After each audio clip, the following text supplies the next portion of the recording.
So we're going to step through the modes that are here on the calculator. So if we go to the mode menu, we've got lots of different options here. For graphing, by default it's set to function, but you can also do parametric graphing, polar graphing, which would be a function of r and theta, 3D, differential equations. So there's different types of graphing, and we can get into more detail with that later. Folders. So I have different folders with different constants and programs in them, so you can select which folder you want to be in as your default folder, or how you want to be in there for now. Fixed. So let's just go to fixed 3 for now, and then I will enter, this is your display digits. So I'm just going to enter in some kind of a long number, and then hit enter. So fixed shows me all of those digits with the number, the fixed 3 is what I have, so it shows me 3 digits after the decimal point. Now if I go back into mode and turn that to float, and this is the mode that I typically like, and then do that same calculation, now it will show you a scientific notation.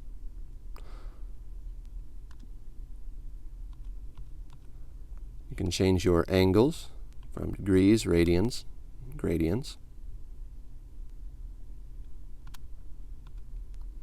Exponential format. So right now it is displaying essentially scientific, but if I go to engineering, now when I enter that same number, it will round it, it will change that exponent to something that is a multiple of 3, and that's for your SI units, that's for kilo, for mega, for micro, pico, etc. It's especially useful when working in engineering problems. Complex format. So you can display only real numbers, but I prefer having either rectangular or polar, just in case I do get a complex answer, then I can see it. So rectangular or polar. Vector format. So that would be your XYZ for your vector, or you could do your r theta height, or your rho theta phi for your vector coordinates. Pretty print on. That's if you were to enter in some kind of a fraction. Let's say we have, let's just do something like that. So that's with pretty print off. If I turn pretty print on, now it displays it as a more attractive looking fraction. Alright.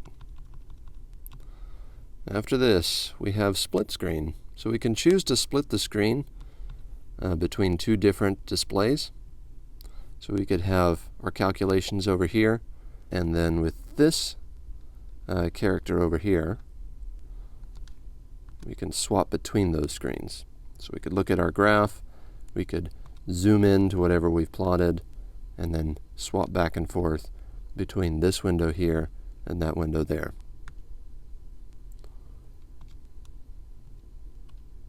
You could split that between top and bottom and left and right.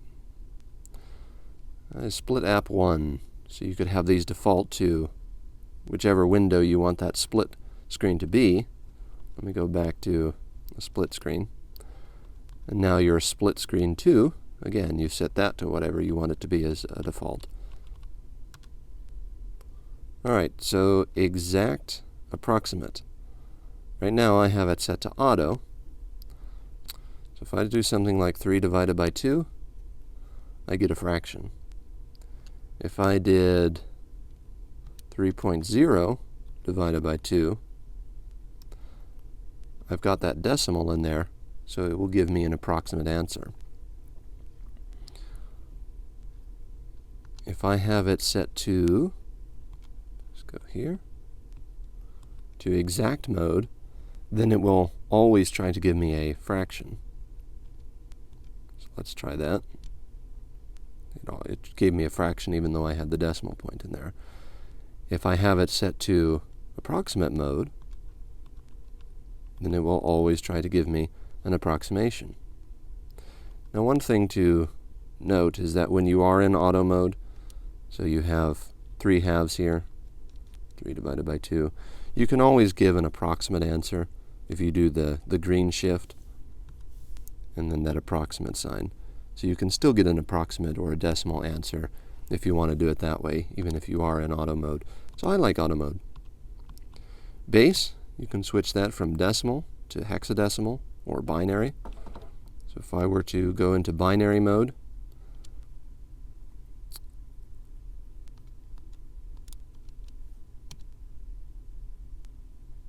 so that tells me what that is in binary. And it's only working on round numbers. That's why that still showed up as 3 halves. 45, binary, 16, in binary, etc. All right, let's turn that back to decimal.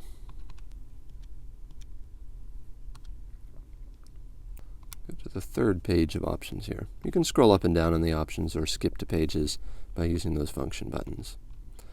Units, so you have SI units, English US units, and custom units. And you'll find your units under this menu here. Okay, let's get out of here.